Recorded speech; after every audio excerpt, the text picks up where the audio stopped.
nerve pain, pinched nerve, sciatica, low back pain, disc pain, lumbar pain, whatever the fuck you want to call it, one thing is certain. It's shit. It's really painful, and we're asking ourselves, why is this happening? And that is what this video today is all about, understanding what this type of pain is, which we will call lumbar radiculopathy for the rest of this video. We will begin with the how. How the fuck did this happen? Why do I have pain shooting down my leg and in my back? Then we will move on to the why. So why is this happening? What did I do that caused this type of pain? Why did it happen? And what can I do in the future to prevent this type of pain from happening again? And finally, the cure. What works? We will talk about what helps with this type of pain, and most importantly, we will talk about what doesn't help. Hi, my name is Paul Carson, physiotherapist, sports science expert, an all-round exercise geek who believes that exercise is the only painkiller we need.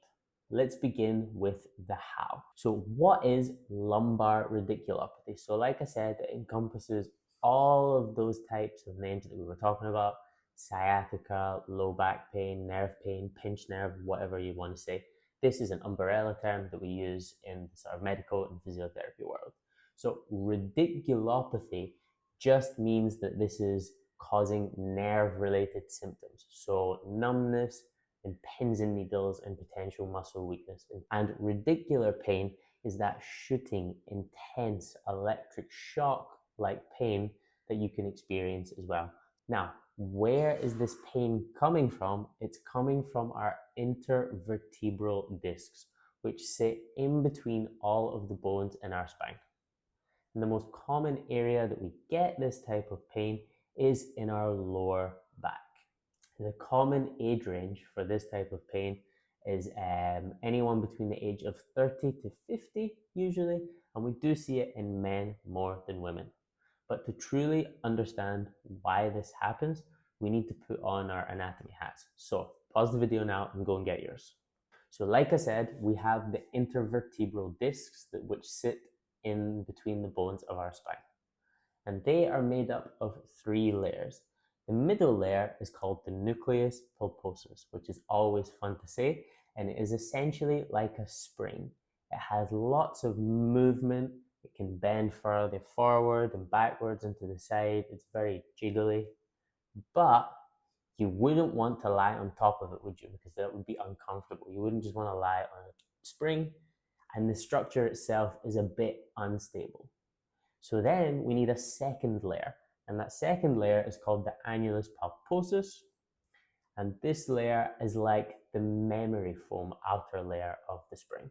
So this gives it a softer but yet more dense and rigid structure. So now all of a sudden there is a bit of movement and wiggle in the mattress, but not too much. And that's exactly what's happening in your spine now. Now the discs have a bit more movement, but also something to stop them from going too far. And the third layer is just the cartilage that surrounds it on the outside, and that's just the wall of connective tissue that holds everything together. And sometimes, just like everything else in the human body, these discs can cause us pain. We call this a disc herniation. And there are 3 types of disc herniation. The first one is the disc bulge. And essentially, this is when the spring gets loose. So we've all had an old mattress and a spring has started to get loose, and you can just feel it poking in the back of your leg. It's not bursting out of the mattress yet, but you know it's dislodged. That's what a disc bulge is. The nucleus pulposus has gotten a little bit bigger, and it is pushing on that annulus fibrosus, on that second layer, but it is not burst through yet. The second one is the disc protrusion, which is just a level up from the disc bulge. So now it's been 15 years. That mattress is getting really old, and that spring is completely out of place now. And you can see it popping up in the mattress. You can see it sticking out, and it's super uncomfortable to lie on. So now the nucleus pulposus is really, really inflamed. It's really trying to burst out of the disc. The annulus fibrosus and the cartilage are still keeping it contained, but they're struggling. And finally, disc extrusion is, you guessed it, The spring has burst through the memory foam and through the outer layer, through the annulus fibrosus and through the cartilage, and now your nucleus pulposus is inflamed and pushing out into your spinal column. When the disc herniates on any of the three options, it usually goes to the left or to the right. And what this does is this presses or irritates the nerve on the left side or the right side of your lower back. And this creates the following symptoms. So you will have a really, really strong ache localized to that area of your lower back. This can be what we call discogenic pain. This will feel stiff and achy and dense and deep and intense.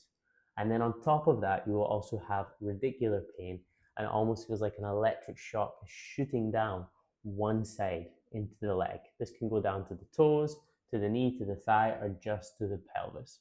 And then you will also usually have some sort of altered sensation, some pins and needles, or some numbness that you may notice when you're performing activities. And also the muscles in that side of the body can start to get weaker. So you might notice that it's harder to get up the stairs or harder to stand up because that leg is just feeling a little bit weaker because of the irritation on the nerve. And just in general, your lower back will probably feel stiff, particularly in the morning or when you've been sitting for a prolonged period. Everything feels stiff and achy, and that's usually a sign that there's some inflammation there. Do I need an MRI? This sounds quite serious, Paul. No, I would recommend staying away from an MRI, and here is why. The main reason is because you don't need to have a disc herniation to have the symptoms. A lot of the studies show us that people who have MRIs have no signs of disc herniation, but severe symptoms. And vice versa, you can have severe disc herniation and no symptoms. So an MRI doesn't necessarily help.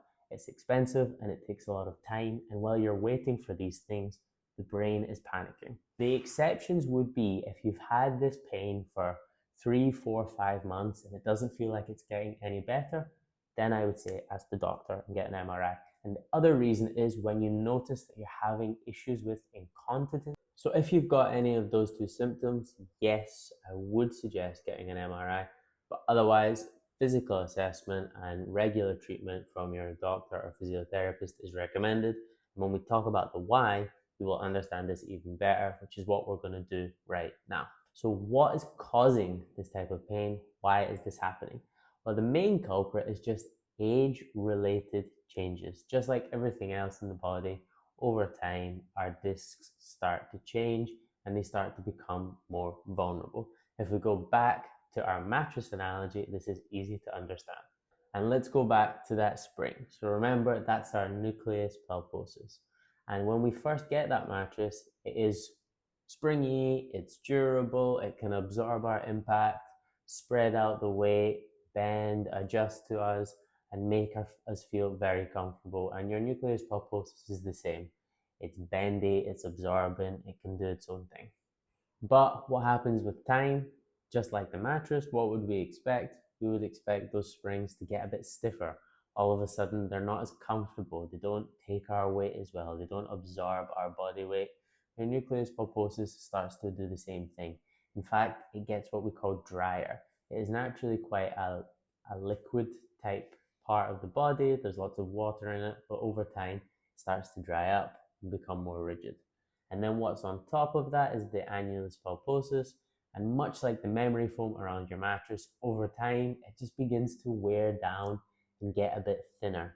And this just means that if you've got a nucleus pulposus, which is rigid and less able to handle impact and things going on top of it, and you have an annulus fibrosus that has worn down and is thinner, then the chances of the nucleus pulposus bulging out to the left or to the right are significantly higher.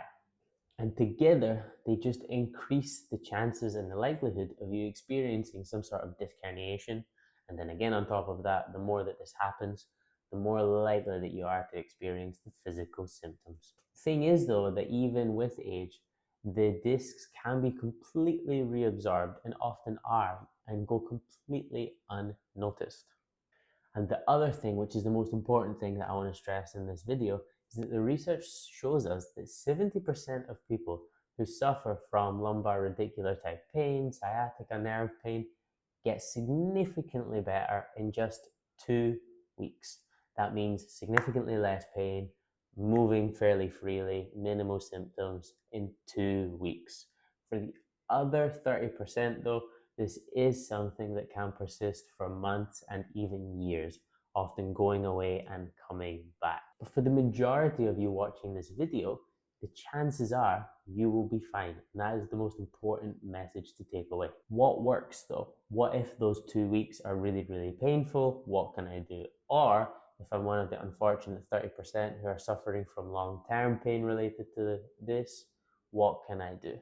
Well, the evidence is very, very mixed. But what we see is that education, exercise, and manual therapy are the most common ones. On top of that, you've also got some more experimental machines that have been created to purposefully help with spinal injuries and can help with things like decompressing the spine. There's some evidence that they can be beneficial, but I would stay away from these sorts of things. It's unnecessarily expensive, and the simple stuff works. Manual therapy seems to be very helpful for people, particularly in the short term. So if you have a very painful bout of this type of injury, you've got lots of nerve pain, lots of back pain, and you're really struggling, it seems that manual therapy in the short term can really reduce that pain. So if you're comfortable with it and you have a therapist or a chiropractor who is comfortable with it, you can seek that out. But for the majority of us, exercise and education is the best option, just purely because it is simple, it is easy, it is available to everyone, and any therapist or doctor should be able to deliver this to you. So it is very universal in that sense. Everyone should be capable of receiving it. And for me, it's my personal favorite, those two options.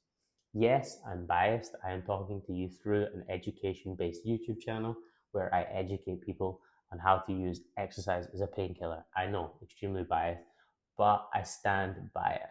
And actually, speaking of that, the next video I'm going to show you guys a detailed exercise program that you can do at home, at the gym, anywhere, that is really, really good for building strength with minimal effort. So particularly for people who are experiencing a lot of pain, either within the first few weeks or something that's been going on for a few months. So if you're interested and you don't want to miss out on that video, hit the subscribe button right now so that you get notified when I upload that. And now let's talk about what doesn't work. This type of pain, in my experience, often gets prescribed drugs, and these things are often just thrown at patients because they're in a lot of pain, and doctors are in very stressful environments, seeing lots of faces, and they don't really know what's the best thing to do. But there is so much evidence now on what we should not prescribe. I'm going to list them to you right now. Stay away from gabapentoids, antiepileptics, oral corticosteroids, or benzodiazepines, opioids, all these extremely, extremely strong painkillers that are often said to be, they target the nerves. Please stay away from them. Number one reason is that if you're going to get significantly better in 2 weeks, why take a drug that is so strong and powerful that there's a chance that you could get addicted to it? It's 2 weeks of your life, okay? You can handle it. And the second reason is just it is unnecessary. It is overkill. It is a waste of money, whether it is your insurance money or public funds in your healthcare system. It is just a waste. If you need to take any sort of pain relief, anti-inflammatory drugs can be helpful, especially if you notice that your lower back is extremely stiff when you wake up in the morning and during the day when you're sitting down. That suggests inflammation. Take an anti-inflammatory. Manual therapy is a good pain relief, and so are some other tips and tricks as well. But those types of drugs, steer clear from. Everyone that I have treated in the past who has been suffering from this pain for a long term, so they've been suffering it for years, keeps on coming back, they always have extremely strong painkillers and started with those painkillers from almost day one. And like I said, the truth is, if there's a 70% chance that this pain will get a lot better in 2 weeks with you doing nothing, then what's the point in taking such strong painkillers? All you really need to do is just modify for those 2 weeks, and I'll tell you exactly what to do. So if you're someone who goes to the gym a lot, just keep it simple. Don't think about your gains. Don't think about your personal bests. Just leave all that on the side for 2 weeks. reduce the amount of weight that you're lifting, reduce the repetitions, reduce the sets. Maybe you only need to go once or twice this week. Just take it easy, but keep moving. Maybe avoid deadlifting and heavy back exercises. Simple. If you're someone who is a frequent runner, you can just walk instead of running, or maybe just run 1 or 2 kilometers and walk the rest. And in general, whether you're an athlete or you play sports and you're fearful of cutting and jumping and sprinting, just do lots of walking for 2 weeks. All of you should just walk more. This injury loves walking. It is the best exercise, particularly in the short term, and even more so in the long term when you're trying to build back up the body's strength and durability. And finally, just don't sit around for more than 30 minutes at a time. If you have a desk job, talk to your employer, try and get a note, try and get some specific guidance so that you have the freedom to get up and move every 30 minutes or so. This injury usually comes with inflammation, which comes with stiffness, which comes with localized pain, which can trigger your nerve pain. So by being more mobile, just by standing up and sitting down a few times, going for a little walk around your office or your house, nipping out to the shop, these little movements break up the day and reduce the stiffness and stop the triggers of the pain. And that's it. That is everything in today's video. Please let me know in the comments below if this helped you. What have you learned today? And if you know anyone who is suffering from this type of pain, share this video with them. It could really, really help them. So yes, and remember to look out for my video next week where I'll be sharing an exercise program that you can do anywhere to build strength, minimal impact, minimal pain, maximum effect. See you guys next time.